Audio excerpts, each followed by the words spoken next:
நாமத்தினாலே இந்த 2வது மாதத்தினுடைய வாழ்த்துக்களை கிறிஸ்து நாமத்தினால் உங்களுக்கு தெரிவித்துக் கொள்கிறேன். இந்த 2வது மாதத்திலேயும் கர்த்தருடைய வாக்குத்தத்தத்தை தேவன் நமக்கு கொடுத்து நம்மை ஆசீர்வதிக்க கர்த்தர் தாமே நமக்கு உதவி செய்வாராம். ஆசீர்வதிக்கிறவர் நம்மை ஆசீர்வதிப்பார். நீதிபதிகள் புத்தகம் 3ஆம் அதிகாரம் 26ஆம் வசனம் இவ்விதமாய் சொல்லுகிறது. கர்த்தர் உன் நம்பிக்கையாய் இருந்து உன் கால் சிக்கிக் கொள்ளாதபடி காப்பார். உன் கால் சிக்கிக் கொள்ளாதபடி காப்பார். என்னையா 2026ஆம் ஆண்டினுடைய 2வது மாதத்திலேயே கால் சிக்கிக் கொள்ளும் என்று சொல்லுகிறீர்களே என்று சொல்லி நீங்கள் ஒருவேளை நினைக்கலாம். கர்த்தர் உங்களை காப்பார் என்கிற வாக்குத்தத்த வார்த்தையை உங்களுக்கு முன்பாக அறிவிக்கிறேன். பரிசுத்த ஆவியானவர் சொன்ன வாக்குத்தத்தத்தின் அர்த்தங்களை நாம் புரிந்து கொண்டு நாம் தொடர்ந்து இந்த மாதத்துல அவருடைய ஆசீர்வாதத்திற்கு அவருடைய வாக்குத்தத்தத்துக்குரியவர்களாய் நாம் மாறுவோமாக. கர்த்தர் உன்னை காப்பார். இது ஒரு காக்கும் மாதம். கர்த்தருடைய நாம மையப்படுவதான். ஒரு சோர்வு உங்களுக்குள்ளே காணப்படலாம். இதுவரை அவர்தானே என்னை காத்து வந்தார், புதிதாக நீங்கள் என்ன சொல்ல போகிறீர்கள் என்று சொல்லி ஒருவேளை நீங்கள் நினைக்கலாம், ஒருவேளை நீங்கள் சிந்திக்கலாம். தேவனுடைய வார்த்தையை சற்று கவனிக்க வேண்டும். நீதிமொழிகள் 3ஆம் அதிகாரம் 25ஆம் வசனத்தை வாசிக்கிறீர்கள். சடிதியான திகிலும் துஷ்டர்களின் பால் கடிப்பும் வரும்போது நீ அஞ்ச வேண்டாமா? கர்த்தர் உன் நம்பிக்கையாக இருந்து உன் கால் சிக்கிக் கொள்ளாதபடி காப்பார். இந்த கடைசி நாட்களில், அதாவது கடைசி நாட்கள் என்பது இந்த காலகட்டம் ஒரு பயங்கரமான துஷ்டத்தனமான காலங்களாய் காணப்படுகிறது. அது எப்படிப்பட்டதாய் இருக்கிறது? திகிலும் சடிதியான திகிலும் நல்லாதான் இருக்கிறாங்க. ஒரு திடீர்னு ஒரு திகிலான சம்பவங்களை நாம் இந்த நாளில் கேள்விப்பட வேண்டியதா இருக்கிறது. நம்முடைய சரீரத்துல திடீர்னு ஒரு திகில் உண்டாகிறது. நம்முடைய குடும்பத்துல திகிலான சம்பவங்கள் நடக்கிறது. தேசத்துல அடிக்கடி திகிலான காரியங்களை நாம் கேட்டுக்கொண்டே இருக்கிறோம். இவைகளுக்கு நடுவில் தான் ஆண்டவர் சொல்லுகிறார், நான் உன்னை காப்பேன் என்று சொல்லுகிறார். எப்படிப்பட்டதான ஒரு காப்பதல் நமக்கு உண்டாக வேண்டும் என்று சொன்னால், மனுஷனுடைய காரியங்கள் இன்றைக்கு மகா பயங்கரமாக இருக்கிறது. கடைசி காலத்தில் வாழ்ந்து கொண்டிருக்கிறோம். நீதிமொழிகள் 1ஆம் அதிகாரம் 10ஆம் வசனத்திலிருந்து 14ஆம் வசனம் வரைக்கும் நாம் படிப்போமானால் அங்கே சொல்லப்பட்டிருக்கிற வார்த்தையை கவனிக்கும்.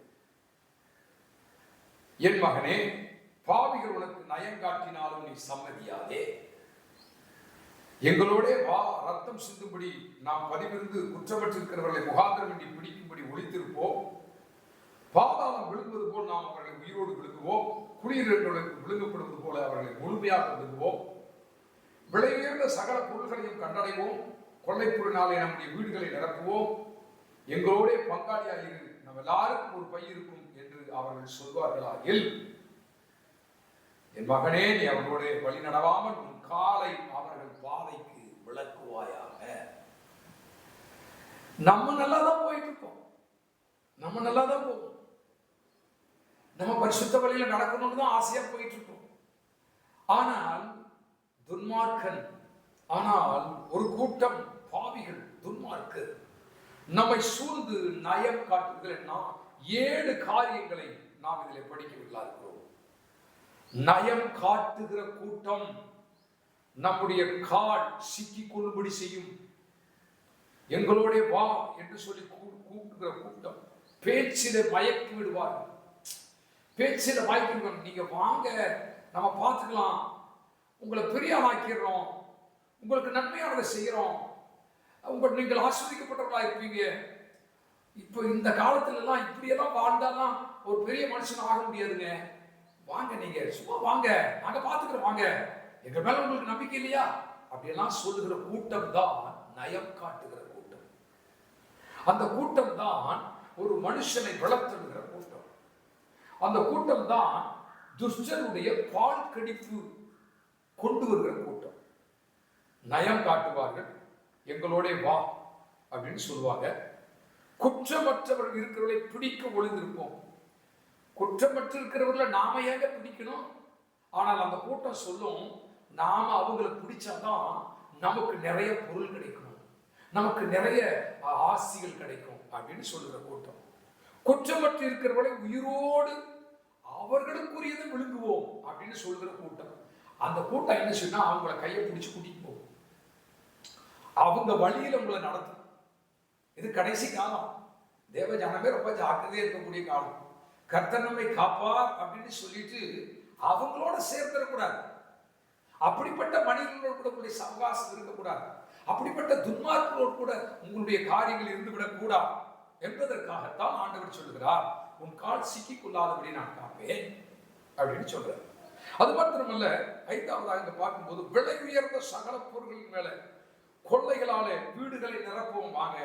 பொருள் ஆசை, குறுக்கு வழியில நாம போகவே கூடாது. எப்படி பிள்ளைகளே, இந்த 2வது வார்த்தையில ஏனோ தெரியவில்லை, கர்த்தருடைய ஆவியான அந்த வார்த்தைகளை சொல்லும்படி சொன்னதை நம்மளுக்கு தைரியமா சொல்லுகிறேன். பொருள் ஆசை, குறுக்கு வழியில சம்பாதிக்கிற ஒரு நிலைமை நமக்கு வேண்டவே வேண்டாம். அப்படிப்பட்ட நிலைமைகளை சத்துரு கொண்டு வருவான், துன்மார்க்கன் கொண்டு வருவான். ஆக அது மாத்திரமல்ல, எங்களோடு கூட பங்காளியாயிரு. நம்மெல்லாம் ஒரு ஃப்ரெண்ட்ஸ் தானே, நம்மெல்லாம் ஒரு கூட்டம் தானே, அதெல்லாம் ஒன்றும் பிரச்சனை இல்லை, தைரியமாயிரு. சிக்கிக்கொள், அதாவது கொள்ளையினாலே வீடுகளை நிரப்புவோம், எங்களோட நீ பங்காளியாயிரு அப்படின்னு சொல்லக்கூடிய கூட்டம் இன்றைக்கு நிறைய இருக்கிறது. வேதம் நமக்கு என்ன சொல்லுகிறது? சங்கீதம் 1:1-2 துன்மார்க்கருடைய ஆலோசனை நடவாமலும், பாவியுடைய வழியில் இல்லாமலும், பரியாசக்கார் உட்காராமலும், கர்த்தருடைய வேதத்தில் பிரியமாயிருந்து இரவும் பகலும் அவருடைய வேதத்தில் தியானமாயிருக்கிற மனுஷன் பாக்கியவான். நாம் பாக்கியவான்களாய் இருக்கக்கூடியவர்கள். ஒரு சூழ்நிலைகள் உண்டாகும்.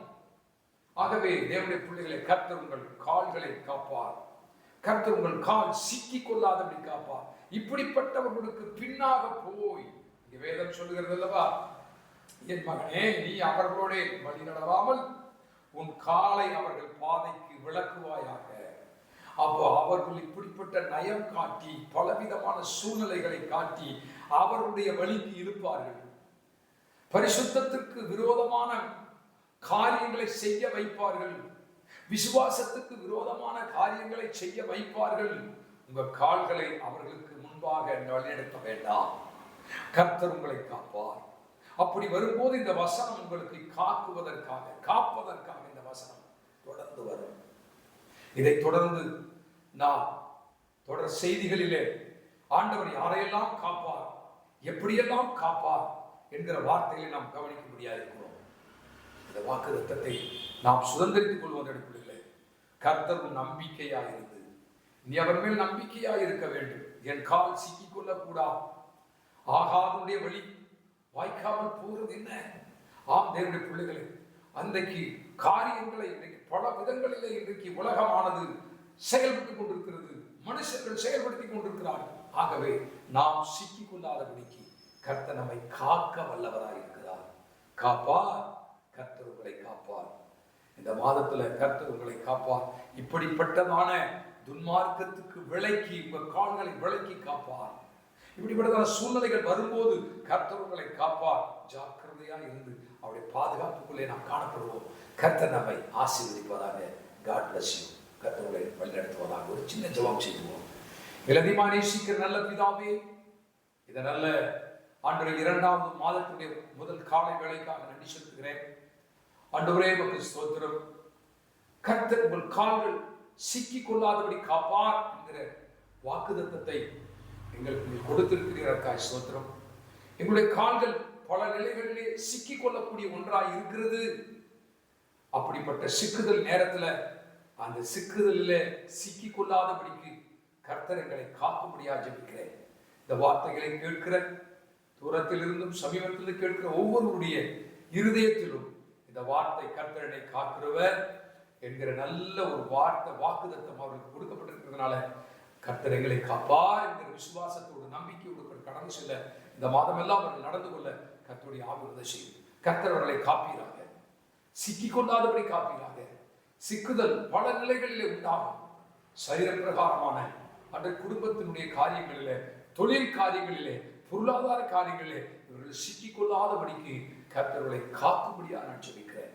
உடைய வாக்குத்தத்தம் ஆம் என்றும் ஆம் என்றும் இருக்கிறவர்களா காப்பார் என்கிற வார்த்தையானது தொடர்ந்து அந்த பிள்ளைகளுடைய இதயங்களிலே காத்துக்கொள்ளட்டும்.